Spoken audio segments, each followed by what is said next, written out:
Dwayne "The Rock" Johnson leaned back in his chair as the roar of applause faded into the background. His presence commanded the room, but today he wasn't here as the blockbuster star or the legendary wrestler. Today he was here as a storyteller.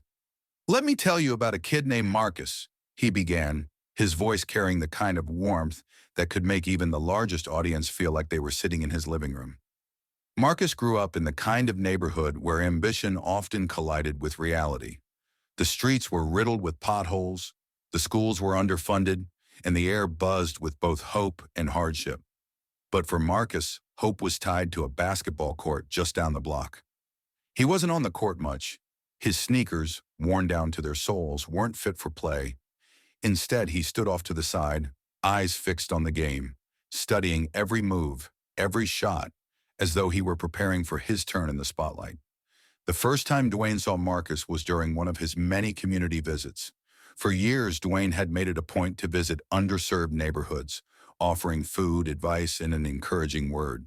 That day, he was there handing out meals with his team when he noticed a group of boys playing basketball. Among them was Marcus, not playing, but watching intently from the sidelines. It wasn't the boy's quiet demeanor or even the state of his sneakers that caught Dwayne's attention. It was his eyes. They weren't just watching the game, they were analyzing it, living it. Curiosity got the better of him, and Dwayne approached. Marcus was drawing lines in the dirt with a stick, a makeshift diagram of a basketball play. "You see it, don't you?" Dwayne asked, crouching down. Marcus looked up, startled, and nodded hesitantly. His voice was barely a whisper when he replied, "Yeah, I see it. I see everything." Dwayne sat down next to him, intrigued. Over the next few minutes, Marcus shared his story. His father had passed away when he was just 8 years old, leaving his mother to raise him and his two siblings alone. She worked long shifts at a local diner, barely earning enough to keep the lights on. New shoes, basketball fees, or even extra time to play were out of the question. Yet despite it all, Marcus dreamed. "One day I'll make it," he said quietly, more to himself than to Dwayne. The next day, Dwayne returned, not with cameras or an entourage, but with a single gift, a brand new pair of sneakers. He handed the box to Marcus, who stared at it in disbelief. "These are for you," Dwayne said simply. Marcus's hands trembled as he opened the box. The sneakers weren't just shoes.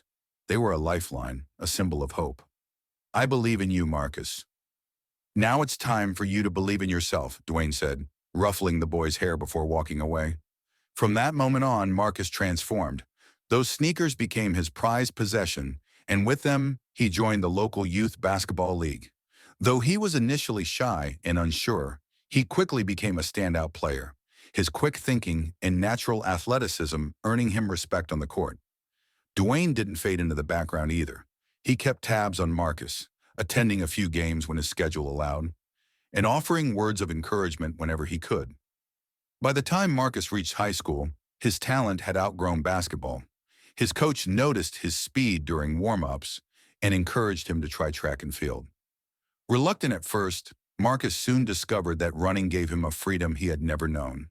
The track became his sanctuary, and with every race he won, his confidence grew. He set records at the state level, and by the time he graduated, he had secured a full scholarship to a Division I university. But the journey wasn't without its challenges. College was a different world, and the competition was fierce. Marcus often called Dwayne for advice. "What if I fail?" he asked one evening, his voice heavy with doubt. "Failure's not the opposite of success, kid," Dwayne replied. "It's part of the process. You fall, you get back up. That's how you win." Those words became Marcus's mantra.